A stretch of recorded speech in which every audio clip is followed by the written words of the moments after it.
नमाज करने के लिए, नमाज अदा करने के लिए अलग से व्यवस्था भी तो इसी सरकार ने की ना। और कितने मुस्लिम लोगों ने इस बात की तारीफ की कि भाई हमें सड़क जाम नहीं करनी पड़ी क्योंकि सरकार ने हमारे लिए व्यवस्था की, ऐतिहासिक परेड ग्राउंड में हमारे लिए व्यवस्था की। खैर मैं लौटकर मुद्दे पर आती हूँ, अभी हिंदू मुसलमान की चर्चा नहीं कर रही हूँ स्वयं प्रकाश पुरोहित जी, जिस दिन करूंगी आपको बुलाऊंगी। मैं लौटकर मुद्दे पर आती हूँ। मैं महुआ मोइत्रा की पूरी टाइमलाइन ही देख रही हूँ जिसमें डीजीपी वेस्ट बंगाल से वो बात कर रही है, वेस्ट बंगाल पुलिस से वो बात कर रही है। स्वयं प्रकाश पुरोहित जी एक मिनट, आपकी नेता की बात कर रही हूँ, उनकी सुरक्षा की बात कर रही हूँ, आप पर जो बीत रही है उसकी बात कर रही हूँ। मैं देख रही हूँ वो नाम भी ले रही हैं, वो शिकायत भी कर रही हैं, सब कुछ सोशल मीडिया पर हो रहा है। बाकायदा डीजीपी को टैग कर रही हैं, बाकायदा वो बड़े बड़े नेताओं को टैग कर रही हैं, बाकायदा वो आरोपियों के नाम भी बता रही हैं। अब बस इतनी सी जानकारी दे दीजिए, क्या महुआ मोइत्रा ने किसी भी स्टेशन पर जाकर कोई एफआईआर दर्ज करवाई है? देखिए, एफआईआर दर्ज, कंप्लेन, पुलिस कंप्लेन, ये तो आजकल क्या डिजिटल इंडिया की बात नहीं होती है क्या?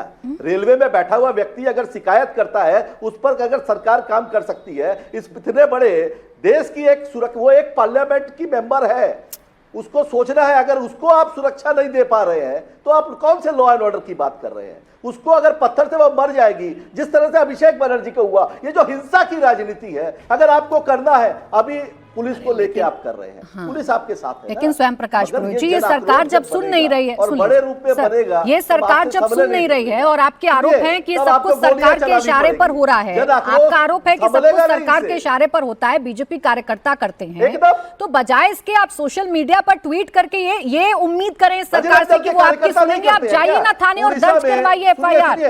स्वयं प्रकाश पुरोहित जी, एक एफआईआर तो दर्ज कराइए, जितने भी नाम है इनको जेल में डलवाइए ना। दिसंबर, वैलेंटाइंस डे, सुनिए ना, भारतीय जनता पार्टी की जहां जहां सरकारें है ना, वैलेंटाइंस डे, 25 दिसंबर, इनका एक गुट है, वो जाके वहां तोड़फोड़ करेगा, करोड़ों रुपए की दुकानों को तोड़ेगा, सजे हुए। उनको क्या दिक्कत है भाई? बोलते हैं हमारी संस्कृति खराब होती है। अरे भाई, तुम्हारी संस्कृति की रक्षा हमारी। अब वैलेंटाइंस डे पर पहुंच गए, अब त्योहारों पर पहुंच गए, बस इतना पूछना था आपसे, एफआईआर दर्ज करवाने आपके नेता क्यों नहीं जाती हैं? खैर अजय आलोक जी, आपसे उम्मीद ये है, फिर देखिए अनुराग भदौरिया जी आ गए, नाराज होकर चले गए थे, वापसी कर ली उन्होंने, फिर उनको बोलना है। हाँ बोले स्वयं जी, बोले 10 सेकंड बोले स्वयं जी बोले। 27,000 दुर्गा पूजा कमेटियों को चंदा ममता बनर्जी ने 1,10,000 रुपए करके दिया। उसके बाद भी ममता बनर्जी एंटी हिंदू है, ये बोलते हैं ना। और आप हिंदू हृदय सम्राट आए हैं। आप चुनाव बीत चुका है, उस चुनावी मोड से बाहर आइए। आप हार चुके हैं, भारतीय जनता पार्टी जीत चुकी है, अब उससे आपको बाहर आना होगा, मुद्दों पर बात करनी होगी, आपको अपने नेताओं की सुरक्षा पर बात करनी होगी। अब रुक जाए, थोड़ा सा जवाब इस पर दे दें आप अजय आलोक जी।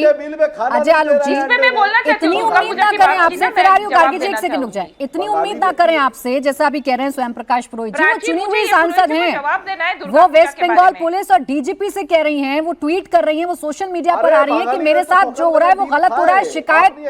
रुक जाए स्वयं प्रकाश पुरोहित जी, उस पर कार्रवाई करें, तो क्यों नहीं कर रही है पुलिस कार्रवाई?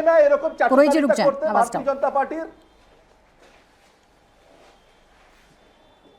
एक मिनट, मैं ये बता रहा हूं कि पुलिस तो अपनी कार्रवाई करेगी ही। डीजीपी साहब के बोलने के बाद तुरंत फोर्स पहुंच गई, उनको पूरी प्रोटेक्शन मिली, लेकिन उसके बावजूद भी, सांसद होने के बावजूद भी, अपने अधिकारों को जानते हुए वो कभी भी नहीं गई एफआईआर करवाने। इससे साफ दिखता है कि हंगामा खड़ा करना मेरा मकसद है, सोल्यूशन निकालना मेरा मकसद नहीं है। सुरक्षा उनको पूरी है एक सांसद के नाते। देखिए स्वयं प्रकाश जी जो बोल रहे हैं ना, जैसे बात कर रहे हैं, ये जल बिन मछली की छटपटाहट है। इनको 92-93 21 जुलाई याद दिलाया तो उस पर इनके जवाब नहीं था, जब ममता बनर्जी खुद एसआईआर चाहती थी। इनके दोगले चेहरे हैं इन लोग सबके, खाली इनकी बात नहीं है, ये भदौरिया का भी। आपको ये देखिए, भदौरिया समाजवादी है, ये पोलो खेलता है समाजवादी, ठीक है, 25 लाख का जूता पहन के, 25 लाख का कॉस्ट्यूम पहन के आजकल पोलो खेलते हैं समाजवादी, और मर्सिडीज और BMW पे घूमते हैं समाजवादी, और पुशअप्स करके जमीन पे 50, 60, 56 पुशअप्स लगा के अखिलेश यादव को 56 वर्ष की बधाई देते हैं समाजवादी। नहीं, लेकिन अजय आलोक जी, निजी जीवन में अनुराग भदौरिया जी क्या करते हैं ये तो मैं डिबेट का विषय नहीं रख सकती हूँ। निजी जीवन नहीं भाई, मैं इन लोगों का चरित्र बता रहा हूँ। क्या पहनते हैं, अपने नेता को कैसे बर्थडे विश करते हैं, ये तो डिबेट का विषय नहीं हो सकता। डिबेट का विषय है कानून व्यवस्था। मैं कोरिलेट कर रहा हूं, मैं एनालॉजी कर रहा हूं, प्राची जी एनालॉजी कर रहा हूं कि ये बोलते कुछ है, ये करते कुछ हैं। ये अपने आप को समाजवादी कहते हैं, इनको समाजवाद से दूर दूर का मतलब नहीं है। परिवारवादी कब के हो चुके, चाहे टीपू हो चाहे कोई हो। राम भक्त कहते हैं, लाल लाल यहाँ पे लेकिन इसका मतलब अजय आलोक जी कानून व्यवस्था नहीं, लेकिन मैं अनुराग भदौरिया जी क्या करते हैं, अनुराग भदौरिया जी का चरित्र क्या है, अनुराग भदौरिया जी का निजी जीवन क्या है, इससे कानून व्यवस्था कैसे कोरिलेट हो रही है?